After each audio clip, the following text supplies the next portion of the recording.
Guys, Frontwoods Farmer, thanks for watching part 1 with the hay buying, cutting down the hay, part 2 raking. This is part 3 and should be our final day of hay. I think we're only doing 1 cut this year because of just how much we got going on at the farm.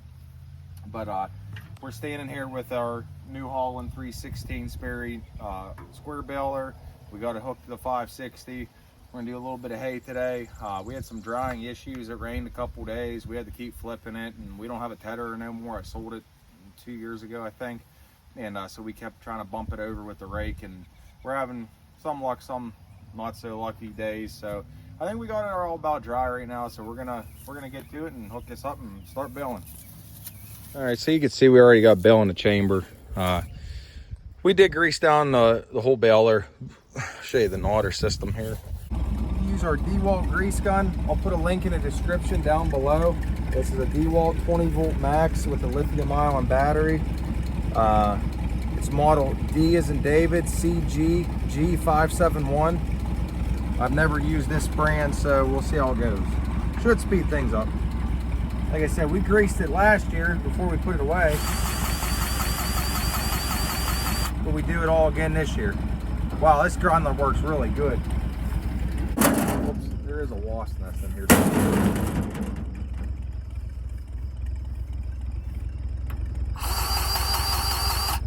Always make sure you grease all your knotters.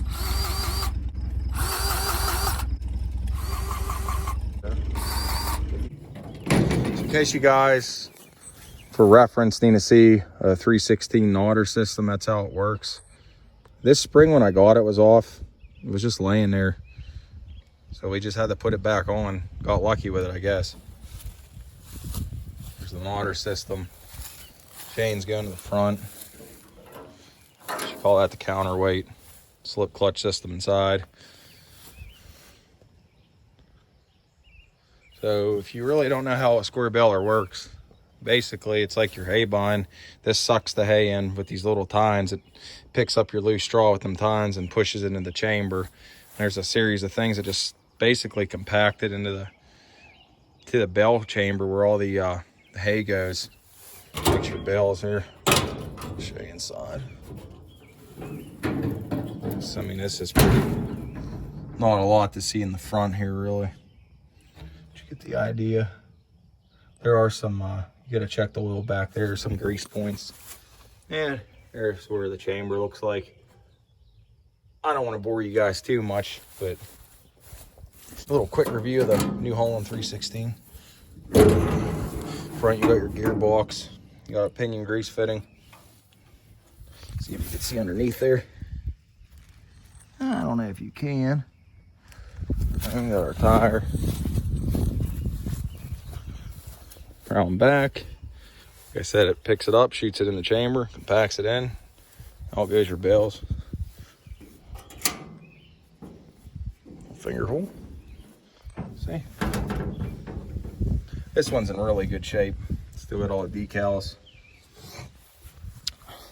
Back up here in the diagram, it shows you how to string it to the knotter system. If anybody has a baler like this, I could send them the diagram if it's wore off. Try to open this up real quick, put down my Fizz City.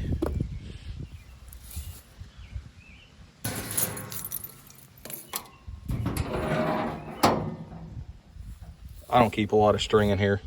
I don't really need to. We don't go through that much. I just keep my grease gun, some rags on the other side, and here's a diagram. That's how you hook it up to the knotter system. Same way they have it tied off. Kicks it back through, the needle kicks it up through the bale. Guys new into farming, I want to make this new into farming, user friendly, I guess you'd say. Everybody else kind of knows how these works if you've been baling here for a while, but if you haven't, this armature sets how long your bales are going to be. You can make short bales or real long bales, whatever you want. Just loosen this and set this down to the desired length. This is your compactor. So how much you want to compact, you just screw these down tighter. It'll make your bales tighter.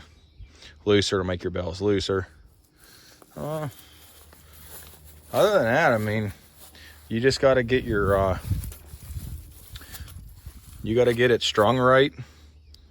everything should be on time in compactor and your bell length, and then you're ready to bale. As long as your hay's nice and dry, it'll work.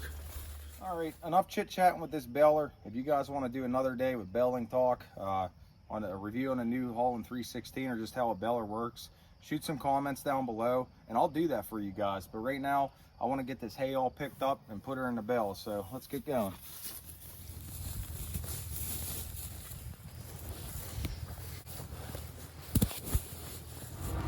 Let's start up there.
it. That's how you bale hay.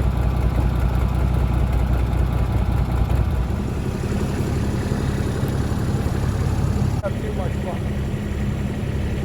Got this flatbed. This is where we put our hay on. So we don't have a lot of bales, so we get this back right in my barn. It stays off the ground, it stays dry. Another thing to think about, this is the untold stuff that the farmers don't want you to know. Is when you're raking this, when you're baling this hay, when you go to pick it up with your square baler, if you're getting a lot of banana shaped and loose bales, it's because you're not feeding enough hay into the chamber. These are all things that people don't talk about. It's real easy, but nobody wants to tell you for some reason. It took years for me to figure out. So make yourself nice big windrows. You don't have to fly through them, but if you're getting a lot of uneven banana shaped bales, besides your timing on your baler, don't look for the worst scenario every time. It could be that you're just not picking up enough hay with it to support itself. And then those bales get loose. They fall right apart. They look like a banana. So.